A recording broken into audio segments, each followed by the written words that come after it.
Hey everybody, what's going on? Emo Tempest here, and it is time for some more Hidden Legends spoilers.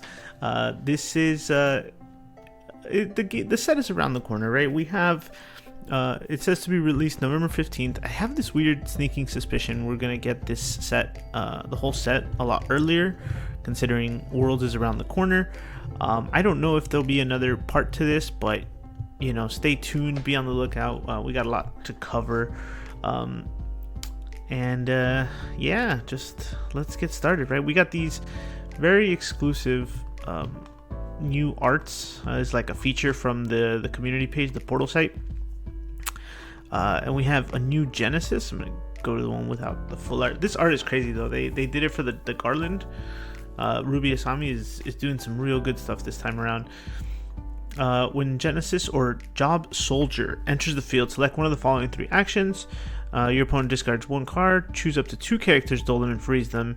And then during this turn, the cost required to cast your next Job Soldier is reduced by 3. We've been slowly getting more soldiers. We have Angel, there was Zax, and obviously Cloud's always around there. And I think sometimes Sephiroth has one. I know he's like War Hero or something. But this is really, it's not a bad card. It's an Ice Legendary. It's got a lot of potential, I think. That last one, I think, is my favorite one. Just be able to, your next soldier costs 3.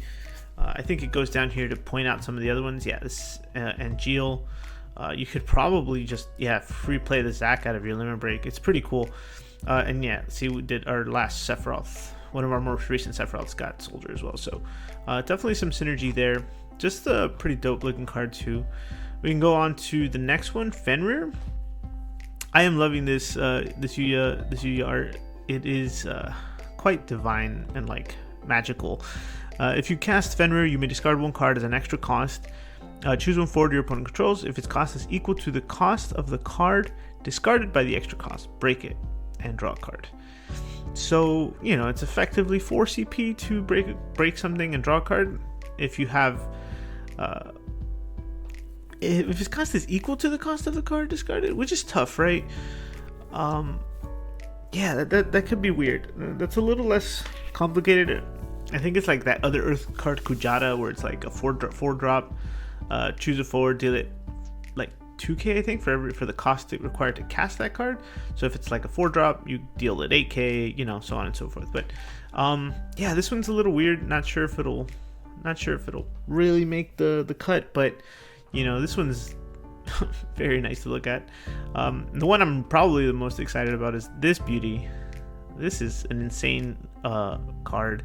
If you cast Leviathan, you may remove 4 card named Leviathan in your break zone from the game as an extra cost. Your opponent selects a forward they control, put it into the break zone. If you pay the extra cost, your opponent selects up to 2 forwards and or monsters they control instead. Select as many as possible, put them into the break zone. So I wonder how much it'll make a difference down the line. It is just an Atomos, right? Like, your opponent selects a forward or monster they control, put it into the break zone. That's the difference between this and Atomos. It adds monsters into the loop, which is nice, but the fact that we still give them that option, right? And that's what I don't like. We've plenty of Leviathans. There's no shortage of that. So I think it's nice that we finally got something similar to the Shiva packages, where it'll benefit you to play more as you go. It is limited to Leviathan, so not what I assume would be Lord of the War, and if we ever get Leviathan 16 and any others in between. So really good card, really nice. I think that's the last one on this one. We're gonna jump to the rest of them. I have this little file thing here, like, sorted for you guys. It's not my best stuff. We have a bunch of them lined up, actually. And so, we can start getting into some of these. When Sayan enters the field, you may play one category 6 forward of cost 3 or less from your hand onto the field, which is pretty good. Put Sayan into the break zone, choose an ability that is choosing only one character 6 forward you control, cancel its effect. And then Bushido Tempest, S and tap, choose a forward to 1,000 damage, for each card in your break zone. I think the 6 synergy is coming back. We've got I think we'll cover them in just a bit, but we got new Umaru, and I can't remember what the other one is, but I'm sure we'll get to. Oh, there's a new realm. She's down here too. It's a good card. Obviously we've had tons of Saiyans in the past, so an S like this isn't going to be tough. Sayan's been played for the longest and is still played in random fire decks if you're messing around with that. So this one's good. I think I'm starting to think that Hancock's the lock, it wasn't coincidental. But that's just me. I don't know. Next we have Ash from Strangers of Paradise. Forward, Monk, Brave. When Ash is chosen by your opponent, summoned or ability, gain a crystal. When Ash blocks or is blocked, Ash gains 3,000 power until the end of the turn. Pretty good. Normal, pretty average card actually, I think. I don't know how much relevant the crystal thing would be for the Strangers of Paradise yet. I don't know if there's enough for me here to kind of start looking back into monks either. So it's a little weird. But, you know, pretty good art. More Matsuda art. And we finally got the next primal released. When Shiva enters the field, or when Jill primes into Shiva, choose up to 2 dual forwards, break them. At the end of each of your turn, if 2 or more forwards your opponent controls were put from the field into the break zone, this turn your opponent discards a card. At the end of each of your turns. Okay, so you couldn't kill things on their turn and then have them discard at the end of the turn. So it's a solid card. We have the Jill right here as well to kind of dive into. If you control a card named Clive or a card named Torgal, the cost required to cast Jill is reduced by 2. Torgal, almost everything but confirmed out of this for me. It's going to cost you 3 CP, an ice, and 2 to prime into Shiva, and then when Jill enters the field, choose a forward your opponent controls, dull it, and freeze it. So I'm kind of hoping we have 2 Clives now, right? We saw 2 forwards, I believe.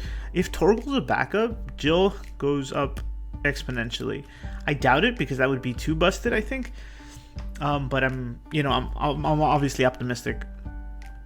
I think Ice needed a little more straight, a little more ability to break things. I know it's still under the stipulation of dull forwards, but everything dulls this in this game right now, so it's not a big deal. I can see this working well with Ice Lightning as well, easily. I wonder if there will be some synergy with Sid and Ramu, which would be cool. We could probably go in that direction as well.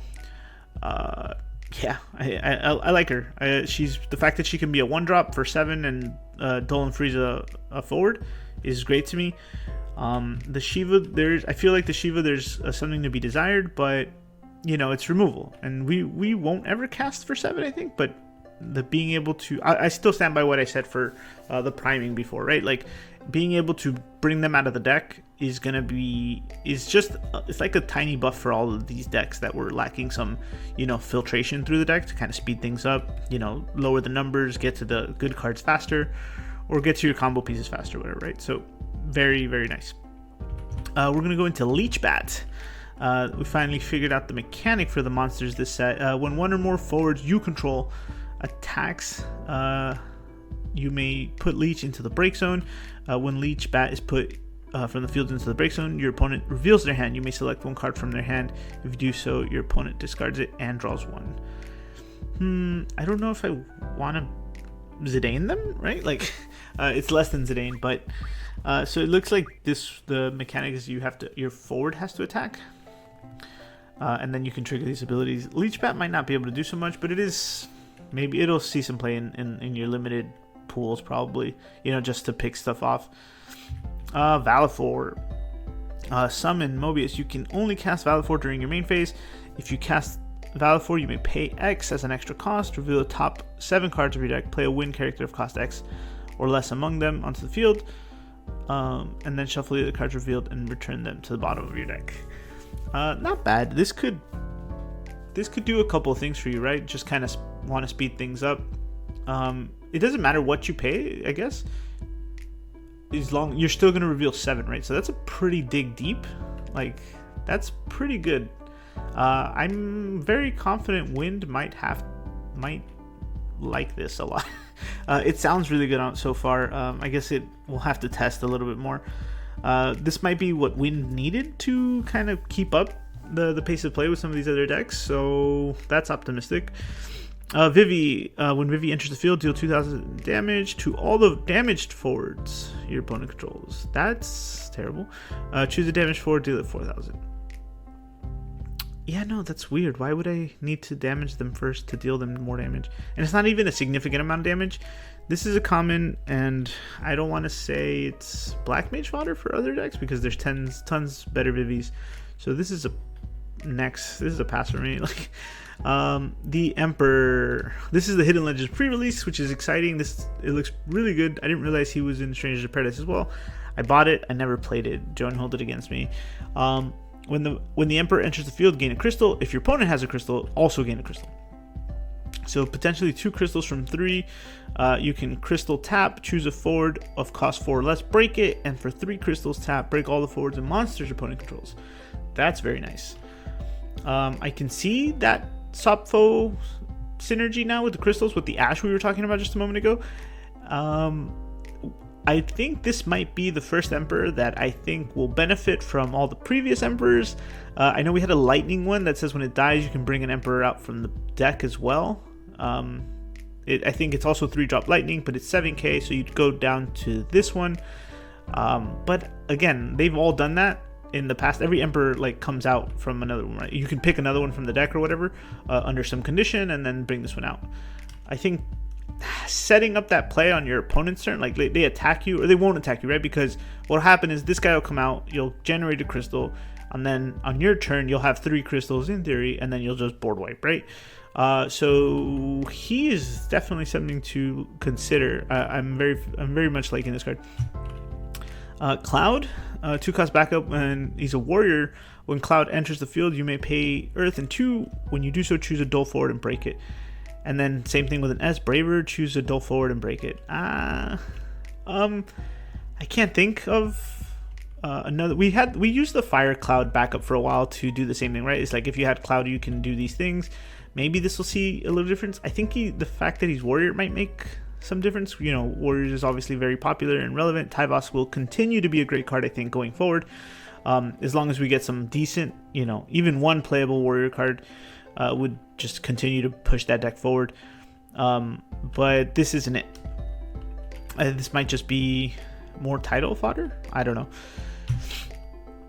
Behemoth, Final Fantasy Tactics. Finally, some more tactics love.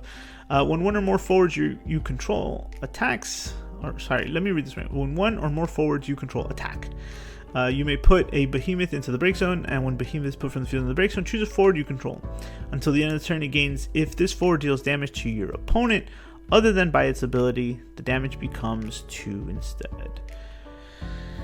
That's pretty good. Yeah, so this is going to be a good way to sneak in some real big damage. First thing that comes to mind is, because of the element, I'm going to have to say stuff like Estinian. Warp Estinian will come in, attack twice, and potentially deal 4 damage. You're gonna block him anyway and lose forwards, but when this guy triggers, you're not gonna have a choice, right? And Estinian's not gonna die because he's gonna go to 18 and 28. So yeah, and I'm sure there's gonna be plenty more things to do with this guy. What's crazy too is that you could probably fit him into something with Alcid. Turks even, right? Like you can attack, you're going to be able to spit out so many forwards that when they attack, Alcid will dull, then trigger this, Alcid will deal 2 damage, and then the other guys will attack. This is like some OTK stuff maybe. He's dangerous. I like that. This is how dangerous Behemoth should be, not those ass ones we've had in the past. Ultimate Weapon, new Limit Break card, FF10, Limit Break 2. When Ultimate Weapon enters the field, choose a forward.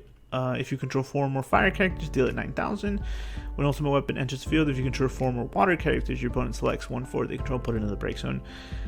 These are reading like that Thancred, like that dual color. These are old Thancred. These are old dual color abilities, right? Well, the ones we got pretty much when the dual color stuff was released. And I think that's how Limit Breaks are going to go. Be going forward.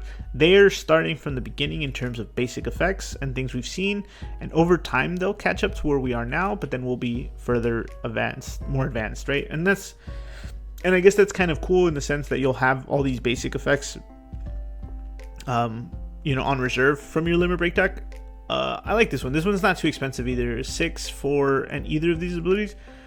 The problem is, at an average, I think you'll only get one of these effects, right? Let me read it one more time. It is characters, right? So there is the possibility of monsters being helpful here. So it does have that power creep over some of the older cards, right? Because before, like, Thancred has to be forwards and backups. It doesn't save monsters. And this cards like this one does. So this one's good. I have a feeling this one will see some play. A 6 drop 9k for 9k body to deal 9k at the very least isn't bad. Sometimes you can get, I guess you would have to trigger it in a certain way too, because you would have to have them so you'd have to, I guess, when it enters, you have to choose. You have to have the. Sorry, I'm stuttering because it's like you have to do the 9k at the top of the stack. So then you kill something, and then your opponent selects something to put it forward. So that's going to be important. Make sure you guys keep that in mind. Jack Garland. Ooh, this was the spoiler that we missed a little while back from on the card of the weeks. Jack Garland is also card named Garland in all situations. The forward your opponent controls must attack once per turn if possible. The forward your opponent controls must block if possible. When a character your opponent controls is put from the field into the break zone, gain a crystal. Ooh, I like that last part.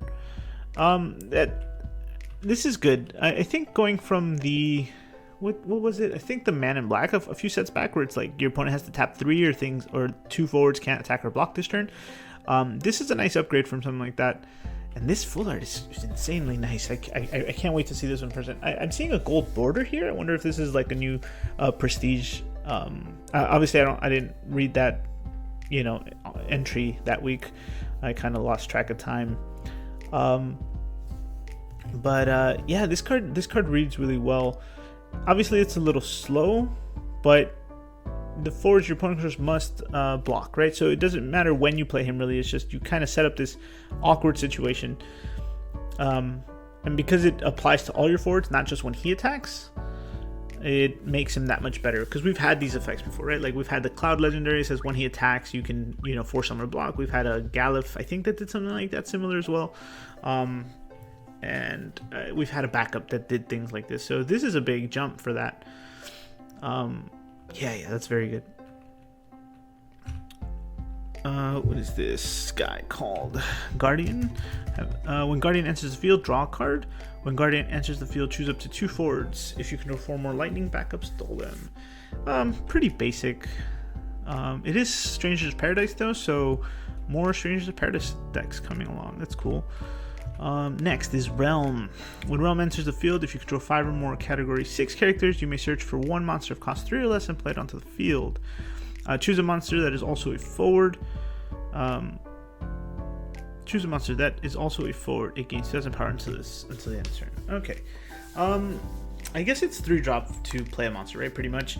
The 5 characters I'm finding a little more difficult, maybe. I know we're getting new ones, some backups, but and then this Sayan also cheats things in, right? So if Sayan is bringing, can the Sayan bring her in? I believe it can, right? It's at a 3 drop. So assuming you have backups, you can Sayan into this and bring in a monster out of the deck. So that combo kind of plays itself. It's right. It seems to be writing itself already. They're all pretty low cost, so some old summons might reappear. Brynhildr, those Ifrits and things like that. But the monster thing, right? The 3 cost monster is a big deal. It doesn't have any like specifications other than it's a 3 cost or less. So the world's your oyster there, right? We got Scale Toad, Exarray, the Malboros even. I think this might even be worth it to bring out those Malboros now, right? Because paying for the Malboros was the biggest problem before. So I don't want to get ahead of myself, right? Nobody even knows what the Malboros do. But hopefully we see some more monsters. That Behemoth we just saw might be worth it too. But we have things to bring out 2 costs, so maybe not. Let's keep going. Moogle, Stranger Paradise. When forward other than Moogle, Stranger Paradise enters the field, activate Moogle. And then choose a forward, it gains 2,000 power until the end of turn. So this is not a backup. That makes more sense now. It's just a common card. It's actually a rare. Interesting. But I don't think I can do much with this right now. The Sopfo stuff is building up, which is good. It's been 3 sets now since the Strange to Paradise thing happened. So I guess whatever we don't get from 16 this set will come towards the end of next year as well. Yeah, this should be fun. Morse? Type O Warrior. Oh, this is cool. Oh, we have 2 Earth Warriors now. Brave. When Morse enters the field or attacks, you may pay Earth. When you do so, choose a forward your opponent controls. Morse and the chosen forward deal damage equal to their respective powers. And then at damage 3, he gets +1, and then by damage 5, he'll get another +1. So possibly 10k at damage 5. Oh, this is interesting. So there was an Earth Warrior that came out with, Tyvos that set. So maybe we can start diving into that a little bit more. I know he was good too because he forced people to block as well. We were just talking about that, right? And so this is interesting. It's if you cheat him in with Tyvos and you force them to fight, that's extra removal. I like that. Like this would easily or as quickly replace Ward, I guess, in this version. But or you could just run both, and he's brave, so that's fun. More Sopfo. Limit Break. When Iron Giant enters the field, select one of the following 2 actions. Choose a forward of cost 2 or less, deal it 5,000 damage, and then choose a dull forward, deal it 7. Oof, too many conditions here. I don't know why they keep doing this, right? They did this with like all those FF13 ones, like the Snow and the Caius, all these weird stipulations. Stop doing that. Like, I get it would be too broken otherwise, but I mean, I don't know. This one's gonna fall flat, and then it's a 3 cost limit break 2 for 5, and this is a hero. Why? I don't know. Help me out, guys. If you're hearing me complain about this one, just if you made it this far, just give me something. Tell me why would I play this card. Raph. Let's bump this up a little bit. Warrior of Crystal. When Raph enters the field, choose a forward your opponent controls. Until the end of the turn, it loses 4,000 power for each crystal you have. I like that. And then Crystal. Raph gains cannot be chosen by your opponent's summons or abilities until the end of the turn. Alright, couple things. One, Dark FFBE, and then she has the Ishtola effect, which is interesting, but equal to your crystals. Mind you, crystals you can't mess with, so whatever, unless you're modding her, she's gonna kill. Obviously you're in control of that scenario, right? Like it removes the ability for your opponent to interact with that, with how much you're going to be dealing, right? She could effectively, I mean, you can hold on to crystals all game, and they're much. It sucks that she's dark too, right? Because they had to limit not being able to play Venat now, because Venat's been a lot of fun using the crystals. So that's a shame, but yeah. And then we can't even Wool 7 her because of all this. That's a shame. I think her color is gonna be her, like, her Achilles heel here. But maybe we'll find a way for her. It's just another option now, right? Or maybe we just don't use Venat anymore, and then young Examil and Rahal can generate enough for us. Onion Knight. We got a few more to go, guys. I think. All right, so. Warp 1, remove, and then I guess he just comes in, does nothing. And then for 1, you can remove Onion Knight from the game. If you do so, place 2 warp counters on Onion Knight, and damage 3 is at 1,000. So you can just come and go over and over again. Interesting, but not too helpful. He'll come back in 2 turns later, but the game could be over. You could save him that way, I guess, and that's nice. Reminds me of the. I'm blanking on him now. He's the wind guy from 6. He could just lift himself up every turn. Typhon. And he'll just like lift himself up. And but this is just too long, right? Like I can just play. He's cheaper, I guess. So you can effectively just keep replaying him in 2 turns for 1. If there's something that helps when a wind or Onion Knight enters the field, maybe. But I'm gonna pass on this one too. We have Clive. So this is the second one we saw, right? If any job, icon, or dominant you own are removed from the game, Clive gains 4,000 power and Brave. Put Clive into the break zone, choose a 4 to the 5k. Pretty straightforward. I wonder if it's mainly for S fodder, for when you prime with the other one. That's my current analysis on that. But maybe, the Jill says she becomes cheaper, so maybe you just want a cheap Clive to do it. I'm not sure, but maybe Fire Ice might be what we end up doing primal wise. Who knows? The Your Dragon King, a 9-drop for limit break 2. When your dragon enters the field, choose up to 2 characters in your break zone. If you control 4 or more Earth, add them to your hand. Oh, that's okay. And then when their dragon enters the field, choose a forward. If you control 4 or more Lightning. Okay, so he replenishes some of the CP you paid out, which is nice. The Earth part is probably the easier part, and then the Lightning part is just why not, right? Like, he seems expensive at first. It would suck to get, like, obviously a modded or misdragoned, but it's just the crutch for any card with an ETB. I guess also Strangers of Paradise, so this one's definitely better than the Iron Giant. This one will definitely see more play than the other one, I think, but again, time will tell. Takatsugu, 9-drop, another 9-drop. Commanding Officer type O. When Takatsugu enters the field, due to your cast, you may search for up to 2 fire forwards of cost 2 or less and play them onto the field. When a forward other than your Takatsugu enters the field, choose a forward your opponent controls, deal it 2,000 damage. He's an H type O commanding officer. No real synergy there. None of the type O's off the top of my head. They're like, I think the 1-drops are, he's a fire backup now. Maybe Ace, right? There's an Ace there. But he'll still have to do that. So that's probably out of the question. Obviously Zane, Leftia, and the Warrior of Light that reveals 4, and you can cast some of that, is some synergy. But not much value after that. Again, and I'm just going off the top of my head. But he's... Maybe he might be interesting. I'm not gonna like shy away from the 9-drops, right? I had a lot of fun playing the Warriors of Darkness. Was surprisingly efficient, assuming you would, make it to the battle phase, right?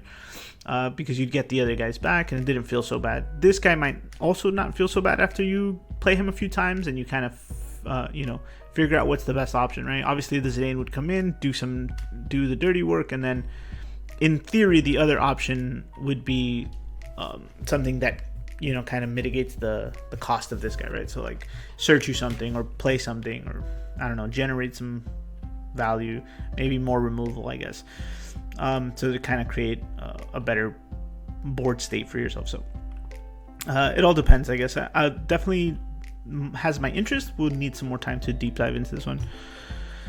Bahamut 16. So here's the current. I think we talked about this too when we started doing the card of the weeks. If Dion is light, then that means Barnabas is dark and Odin is dark. That's just my guess, since Ramu will undoubtedly be lightning.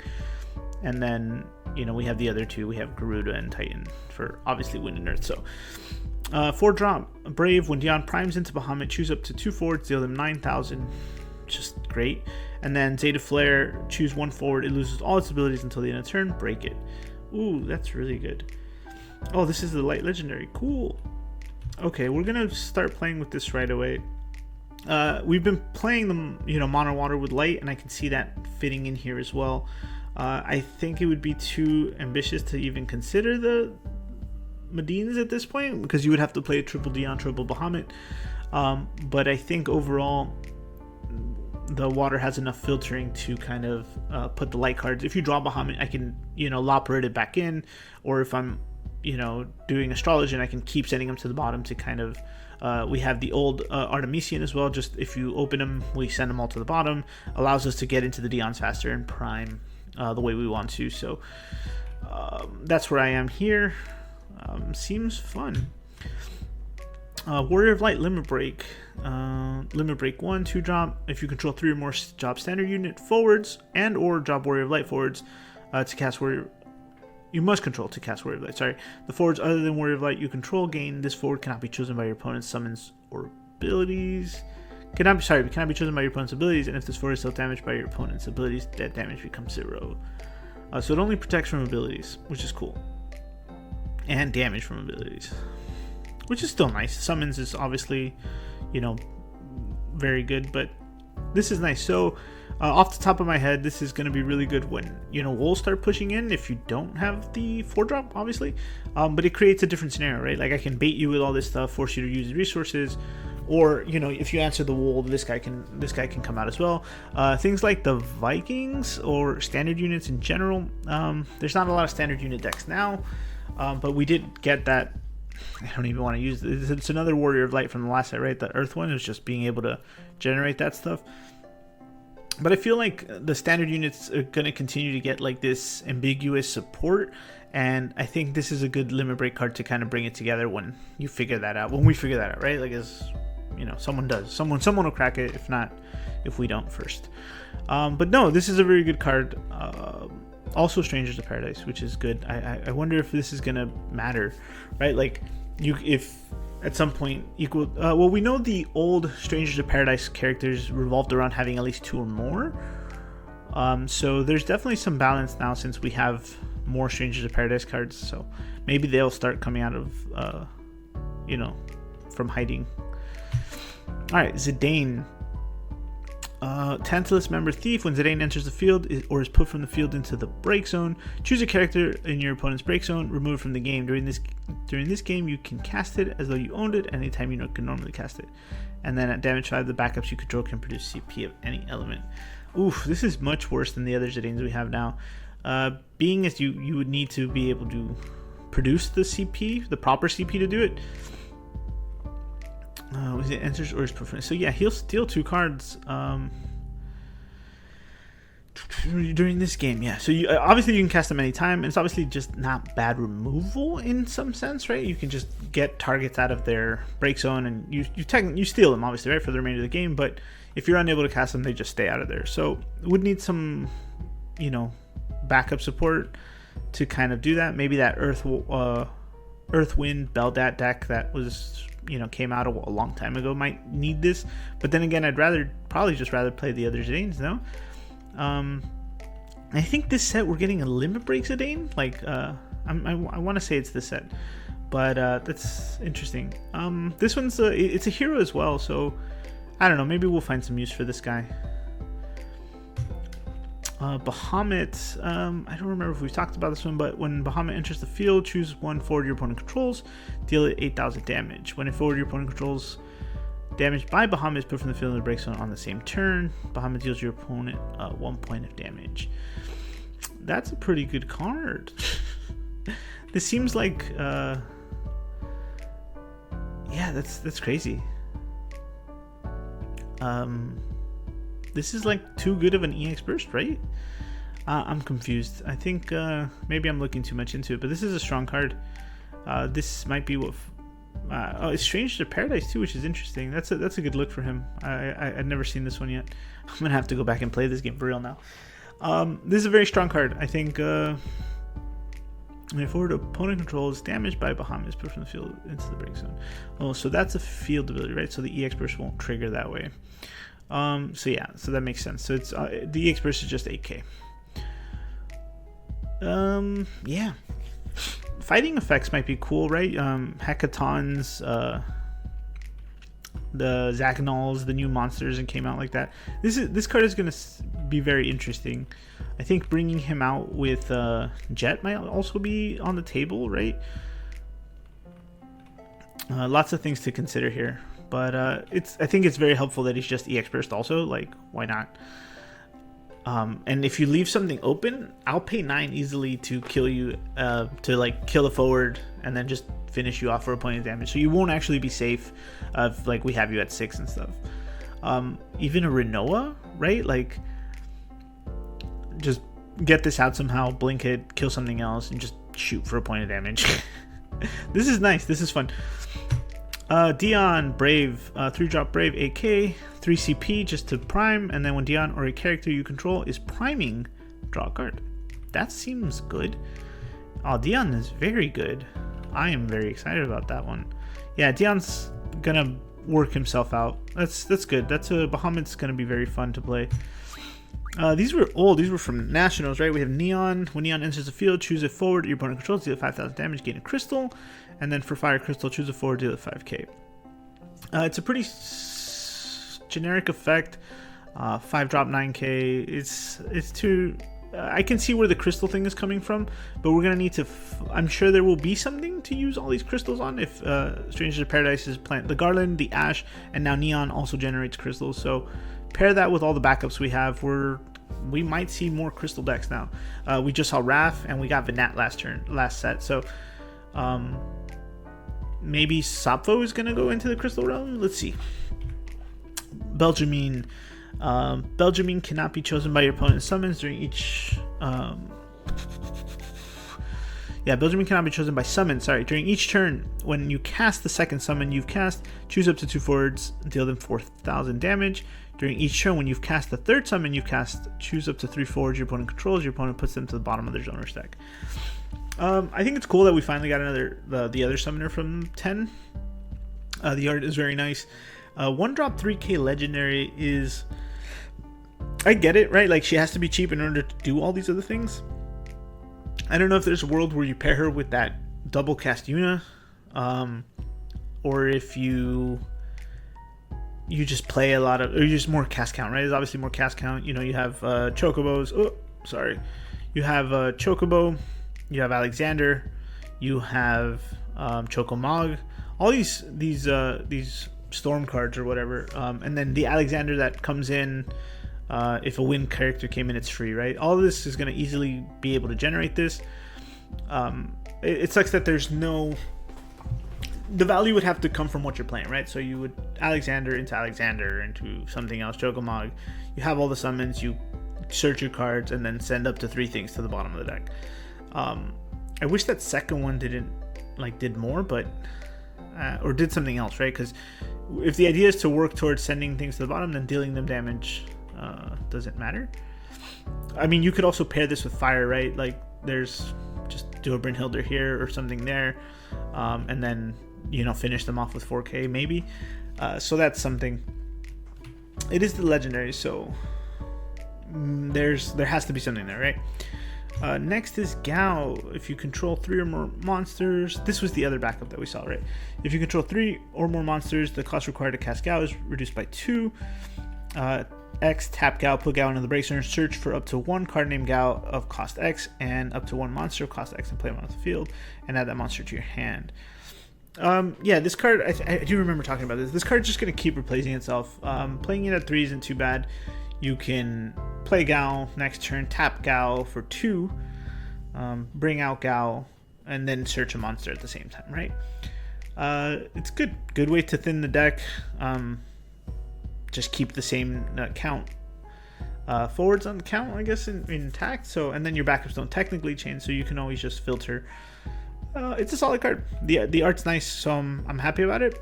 And again, this 6th synergy is coming back up. So between this and all the other 6 stuff we've had in the past, I suspect they might see play again. All right, Furion. You can only pay with CP produced by lightning backups to cast Furion. And then 2 lightning until the end of turn. Furion gains haste and first strike. And then drain S and lightning and something else. Choose a forward, break it, activate Furion. Furion can attack once more. All right, that's okay, but why? Why is he lightning? He's still warrior and he's still rebel. They've got to do something. I don't know. We were just talking about warriors going into Earth or going back to Earth, right? Because that's where it started. Fire, Earth, fire, water. That one wants to... now Furion's moving again. I think we just got a lightning Furion like a few sets ago, right? The 1-drop is like had something to do with dulling, and if you have enough dulled, he gets like a bunch of power and maybe can attack twice. I feel like that one might have been better than this. I can't think of too much of this off the top of my head. I know that Joseph from the set brings a 2 cost, just brings in a warrior right off the bat. So I guess this could be your option if you felt so. But again, why lightning, right? What would be the reason to put me in lightning with these cards if everything else is offsuit? So standalone, I'd rather play the other guy, the FFB guy, that just you could pay extra lightning to deal points of damage and bring him to 10k. I think it's an Axstar or whatever, one of those like Hio. It's Hio, yeah, there it is. Yeah, right. And the moment you guys have all been waiting for. Oh wait, nope, something's happening.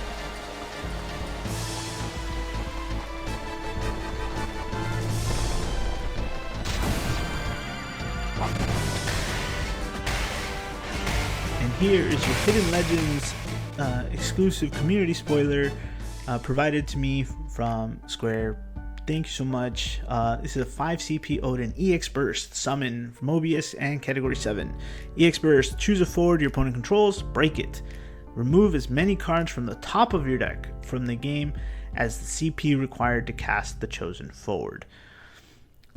Now, it is another Odin, which we're not too upset about. It is EX Burst. There is no cost stipulation.